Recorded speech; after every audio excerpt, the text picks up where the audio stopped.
ಪರಮ ಪೂಜ್ಯ ಸ್ವಾಮೀಜಿಗಳ ಪಾದಗಳಿಗೆ ನಮಸ್ಕರಿಸ್ತಾ ಕಾರ್ಯಕ್ರಮದ ಅಧ್ಯಕ್ಷತೆಯನ್ನು ವಹಿಸಿರುವಂತಹ ಗೌರವಾನ್ವಿತ ಬೋಳ ಪ್ರಭಾಕರ್ ಕಾಮತ್ರೆ, ವೇದಿಕೆ ಮೇಲೆ ಉಪಸ್ಥಿತರಿರುವಂತಹ ಎಲ್ಲ ಗಣ್ಯರೇ, ಸಮಾರಂಭದಲ್ಲಿ ಭಾಗವಹಿಸಿರುವಂತಹ ಎಲ್ಲ ಬಂಧುಗಳೇ, ಕಳೆದ ಹಲವು ದಿನಗಳಿಂದ ಧರ್ಮಸ್ಥಳವನ್ನು ಕೇಂದ್ರವಾಗಿಟ್ಟುಕೊಂಡು ನಡೀತಾ ಇರುವಂಥ ಅಪಪ್ರಚಾರಗಳು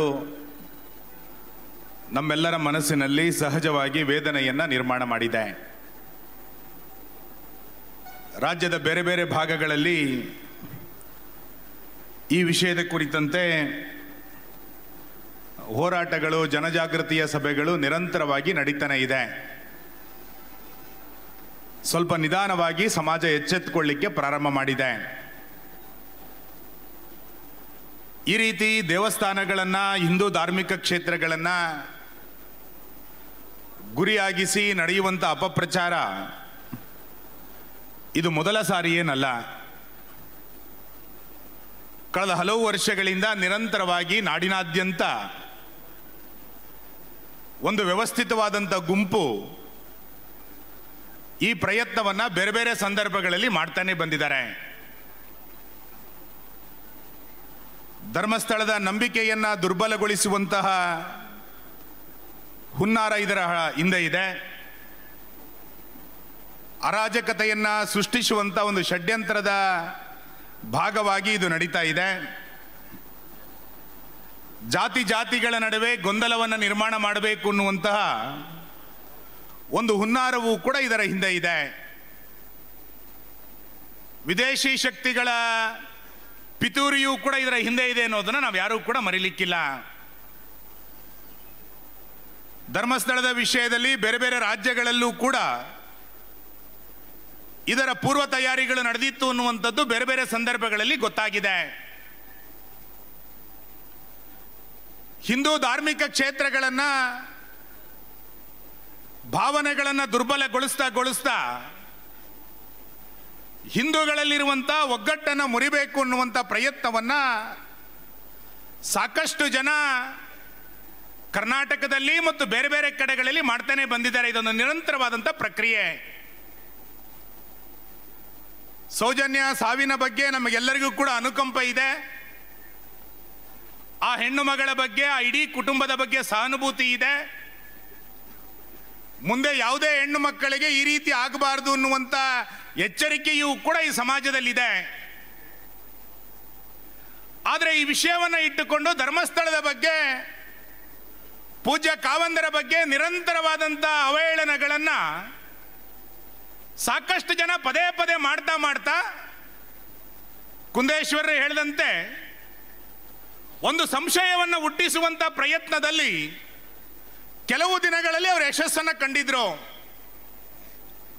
ತುಂಬ ಜನ ಸಂಶಯದಿಂದನೇ ಇದನ್ನೆಲ್ಲದನ್ನೂ ಕೂಡ ನೋಡಿದ್ದು. ಏನಾರು ಆಗ್ಬಿಡುತ್ತೇನೋ ಅನ್ನುವಂಥ ಅನುಮಾನಗಳು, ಸಂಶಯಗಳ ಹಿನ್ನೆಲೆಯಲ್ಲಿಯೇ ಇಡೀ ರಾಜ್ಯದ ಜನ ಆತಂಕದಿಂದ ನೋಡ್ತಾ ಇದ್ರು. ನಿಧಾನವಾಗಿ ವಾಸ್ತವಿಕತೆ ಗೊತ್ತಾದಂತೆ ಇವತ್ತು ಗ್ರಾಮಗಳಲ್ಲಿ ಜನ ಎದ್ದಿದ್ದಾರೆ. ನಾನು ಈ ಸಭೆಯ ಮುಖಾಂತರ ಆಗ್ರಹವನ್ನು ಮಾಡುವಂಥದ್ದು ಪೂಜ್ಯ ವೀರೇಂದ್ರ ಹೆಗಡೆ ಅವರಿಗೆ ಮತ್ತು ಧರ್ಮಸ್ಥಳಕ್ಕೆ SIT ತನಿಖೆಯ ಸರ್ಟಿಫಿಕೇಟಿನ ಅಗತ್ಯ ಇಲ್ಲ. ಸಮಾಜ ಸರ್ಟಿಫಿಕೇಟ್ ಅನ್ನು ಕೊಟ್ಟಾಗಿದೆ ಅವರಿಗೆ.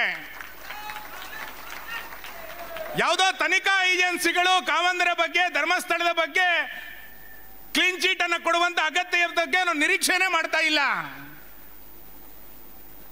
ಧರ್ಮಸ್ಥಳವನ್ನ ಇವತ್ತು ನಿನ್ನೆಯಿಂದ ನಾವು ನೋಡ್ತಾ ಇರೋದಲ್ಲ. ಧರ್ಮಸ್ಥಳದ ಚಟುವಟಿಕೆಯನ್ನ ಸಾವಿರಾರು ಜನ ಎಷ್ಟು ವರ್ಷದಿಂದ ನೋಡ್ತಾ ಇದ್ದೇವೆ. ಒಂದು ಧರ್ಮಸ್ಥಳದ ಕಾರಣಕ್ಕೆ ಆರ್ಥಿಕ ಚಟುವಟಿಕೆಗಳು ಗ್ರಾಮೀಣ ಪ್ರದೇಶದಲ್ಲಿ ಮಹಿಳೆಯರ ನಡುವೆ ಎಷ್ಟು ದೊಡ್ಡ ಪ್ರಮಾಣದಲ್ಲಿ ಇದೆ, ಇವೆಲ್ಲವೂ ಕೂಡ ಗೊತ್ತಿರುವಂತ ಸಂಗತಿಗಳೇ. ಇವತ್ತು ಅಂತ ಕ್ಷೇತ್ರವನ್ನ ದುರ್ಬಲಗೊಳಿಸಿದ್ರೆ, ಅಂತ ಪಾವಿತ್ರತೆಯನ್ನು ಹಾಳು ಮಾಡಿದ್ರೆ ಏನೋ ಒಂದು ಸಾಧನೆಯನ್ನು ಮಾಡಬಹುದು, ಅರಾಜಕತೆಯನ್ನು ನಿರ್ಮಾಣ ಮಾಡಬಹುದು ಅನ್ನುವಂಥ ಪಿತೂರಿಯನ್ನು ಯಾರು ನಡೆಸಿದ್ರು ಅವರಿಗೆ ಇವತ್ತು ಸ್ವಲ್ಪ ನಿರಾಶೆಗಳಾಗಿರ್ಬೋದು. ನನಗೆಲ್ಲ ಎಲ್ಲರಿಗೂ ಕಳೆದ ಕೆಲವು ದಿನಗಳಲ್ಲಿ ಆದಂಥ ಬೆಳವಣಿಗೆಗಳು ಏನೇನದು, ಯಾವ ರೀತಿಯಾದಂಥ ಅಪಪ್ರಚಾರಗಳನ್ನು, ಕಲ್ಪನೆಗೆ ನಿಲುಕದಂಥ ಅಪಪ್ರಚಾರಗಳನ್ನು ಯಾರ್ಯಾರು ಮಾಡಿದ್ರು ನೋಡಿ.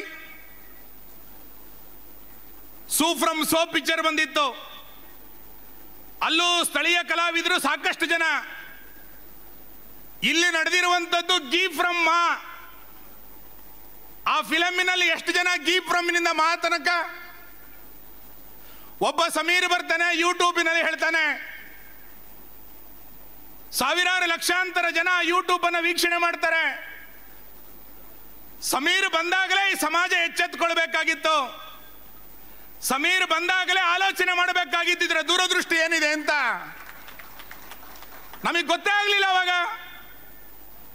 ಮಕ್ಕಳೇ ಇಲ್ಲ ಅಂತ ಒಬ್ಬ ಮಹಿಳೆ ಬಂದು ಒಬ್ಬಳು ಮಗಳು ಕಳೆದೋಗಿಳೆ ಅಂತಂದಾಗ ನಾವು ಅನುಮಾನಗಳನ್ನು ವ್ಯಕ್ತ ಮಾಡಬೇಕಾಗಿತ್ತು, ನಮಗೆ ಗೊತ್ತಾಗ್ಲಿಲ್ಲ. ಮುಸುಕುದಾರಿ ಯಾರೋ ಒಬ್ಬ ಬಂದು ಬುರುಡೆ ಹಿಡ್ಕೊಂಡು ಬಂದಾಗ ಅನಿಸ್ಬೇಕಾಗಿತ್ತು.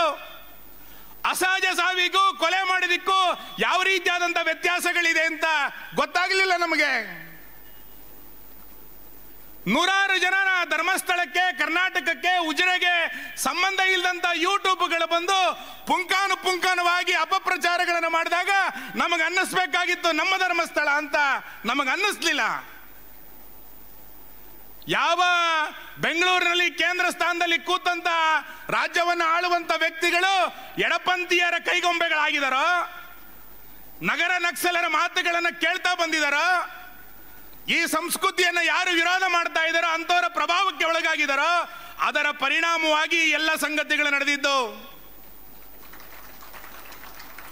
ಎಡಪಂಥೀಯ ಚಳವಳಿ ಭಾರತೀಯತೆಗೆ ಯಾವತ್ತೂ ಕೂಡ ಸಹಕಾರವನ್ನ ಇಲ್ಲಿಯ ತನಕ ಮಾಡಲೇ ಇಲ್ಲ. ನಗರ ನಕ್ಸಲರು ಈ ದೇಶದ ರಾಷ್ಟ್ರೀಯತೆಯನ್ನು ಯಾವತ್ತೂ ಒಪ್ಕೊಳ್ಳಿಲ್ಲ. ಸಂಸ್ಕೃತಿ ವಿರೋಧಿಗಳು ದೇವಸ್ಥಾನವನ್ನ, ದೇವರನ್ನ, ಯಾರೋ ಪೂಜ್ಯ ಸ್ವಾಮೀಜಿಗಳನ್ನ ಯಾವತ್ತಾದ್ರು ನಂಬಿದಾರ?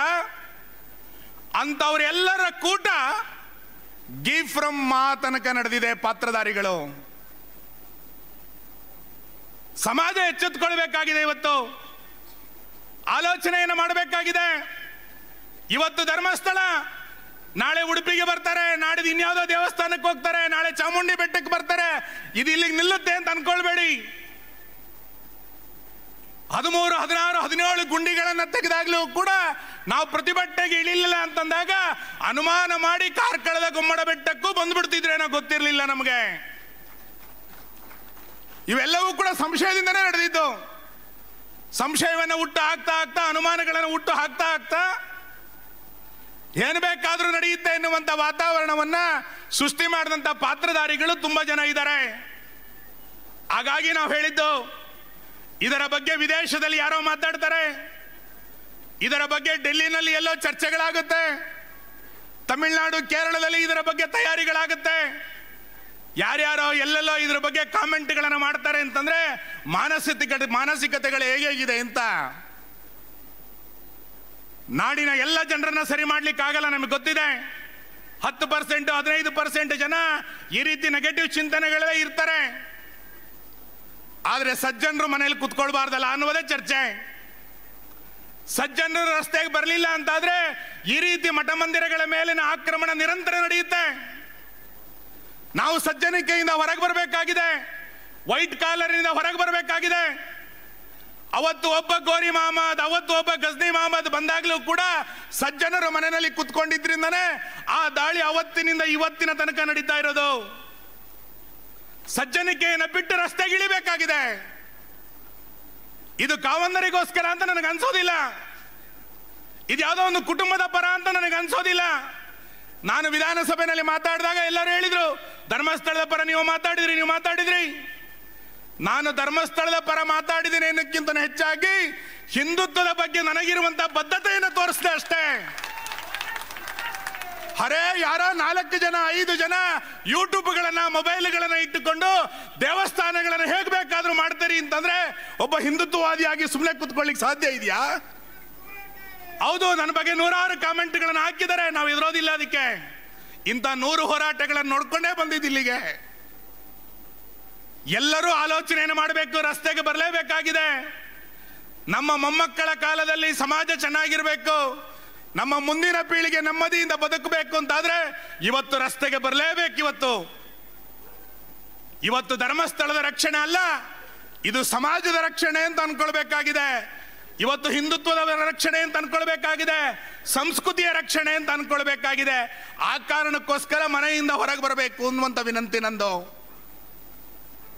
ಒಂದು ಸರ್ಕಾರ ಮಾಡಬೇಕಾಗಿರುವಂತ, ಒಂದು ಇಲಾಖೆ ಮಾಡಬೇಕಾದಂತ ಕಾರ್ಯವನ್ನ ಸಾಕಷ್ಟು ಜನ ಮಾಡಿದ್ದಾರೆ, ಉಲ್ಲೇಖ ಮಾಡಿದ್ರು.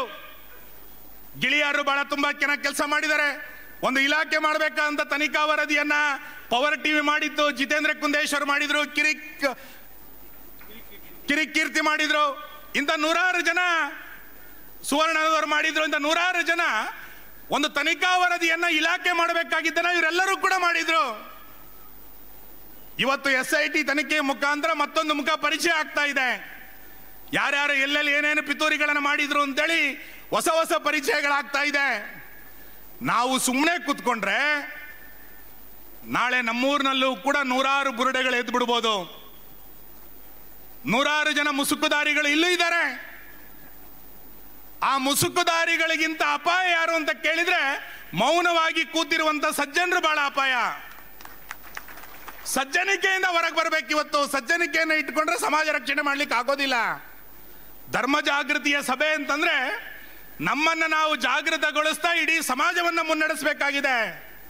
ಆ ಕಾರಣಕ್ಕೋಸ್ಕರ ಇವತ್ತು ಧರ್ಮಸ್ಥಳಕ್ಕೆ ರಾಜ್ಯದ ಬೇರೆ ಬೇರೆ ಭಾಗಗಳಿಂದ ಬಹಳ ದೊಡ್ಡ ಸಂಖ್ಯೆಯಲ್ಲಿ ಜನ ಬರ್ತಾ ಇದ್ದಾರೆ. ವೀರೇಂದ್ರ ಹೆಗಡೆ ಅವರಿಗೆ ಬೆಂಬಲ ಅನ್ನಕ್ಕಿಂತ ನಮ್ಮ ತೃಪ್ತಿಗೋಸ್ಕರ ನಾವು ಹೋಗ್ತಾ ಇದ್ದೇವೆ.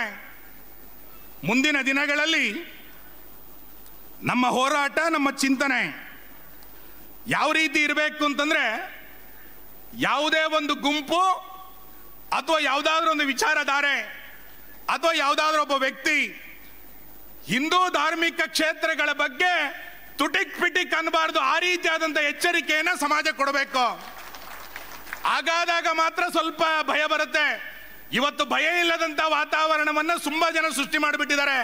ಹೇಗೆ ಬೇಕಾದ್ರೂ ಮಾಡ್ಬೋದು, ಯಾರನ್ನ ಹೇಗೆ ಬೇಕಾದ್ರೂ ಟೀಕೆ ಮಾಡಬಹುದು ಅನ್ನೋಷ್ಟರ ಮಟ್ಟಿಗೆ ವಾಕ್ ಸ್ವಾತಂತ್ರ್ಯ ಬೆಳೆದು ಬಿಟ್ಟಿದೆ. ಇವತ್ತು ಸಂವಿಧಾನದ ನೆರಳನ್ನ ಇಟ್ಟುಕೊಂಡು ನಾನು ಹೇಗೆ ಬೇಕಾದ್ರೂ ಮಾಡಬಹುದು ಅನ್ನುವಂತ ವಾಕ್ ಸ್ವಾತಂತ್ರ್ಯದ ಅಡಿನಲ್ಲಿ, ಅಭಿವ್ಯಕ್ತಿ ಸ್ವಾತಂತ್ರ್ಯದ ಅಡಿನಲ್ಲಿ ಹೇಗೆ ಬೇಕಾದ್ರೂ ಮಾತಾಡಬಹುದು ಅನ್ನುವಂಥದ್ದು ತುಂಬಾ ಜನ ಬಂದ್ಬಿಟ್ಟಿದ್ದಾರೆ. ಇದನ್ನು ನಿಲ್ಲಿಸಬೇಕಾಗಿರುವಂಥದ್ದು ಇವತ್ತಿನ ಕರ್ತವ್ಯ ಇದೆ ಅಂತ ನಾನು ಅನ್ಕೊಳ್ತೇನೆ. ಆ ಕಾರ್ಯವನ್ನು ನಾವೆಲ್ಲರೂ ಕೂಡ ಇವತ್ತು ಮಾಡೋಣ. ಈ ಧರ್ಮ ಜಾಗೃತಿಯ ಜನಾಗ್ರಹ ಸಭೆ ಇನ್ಯಾವತ್ತೂ ಕೂಡ ನಡಿಬಾರ್ದು. ಊರಿನಲ್ಲಿ ಜನಾಗ್ರಹ ಸಭೆ ಇನ್ಯಾವತ್ತೂ ನಡಿಬಾರ್ದು ಕರ್ನಾಟಕದಲ್ಲಿ. ಆ ರೀತಿಯಾದಂಥ ಎಚ್ಚರಿಕೆಯನ್ನು ಈ ಪ್ರಕರಣದಲ್ಲೇ ಕೊಡಬೇಕು ನಾವೆಲ್ಲರೂ ಕೂಡ. ಹಾಗಾದಾಗ ಸಮಾಜ ಮತ್ತಷ್ಟು ಎಚ್ಚರಿಕೆಯನ್ನು ವಹಿಸಬೇಕು ಅನ್ನುವಂಥ ವಿನಂತಿಯನ್ನು ಮಾಡಿ ಕಾರ್ಯಕ್ರಮವನ್ನು ಸಂಘಟಿಸಿರುವಂಥ ಎಲ್ಲ ಆಯೋಜಕರಿಗೆ, ಬಂದಂಥ ನಿಮ್ಮೆಲ್ಲರಿಗೂ ಕೂಡ ಅಭಿನಂದನೆಗಳು. ನಮಸ್ಕಾರ.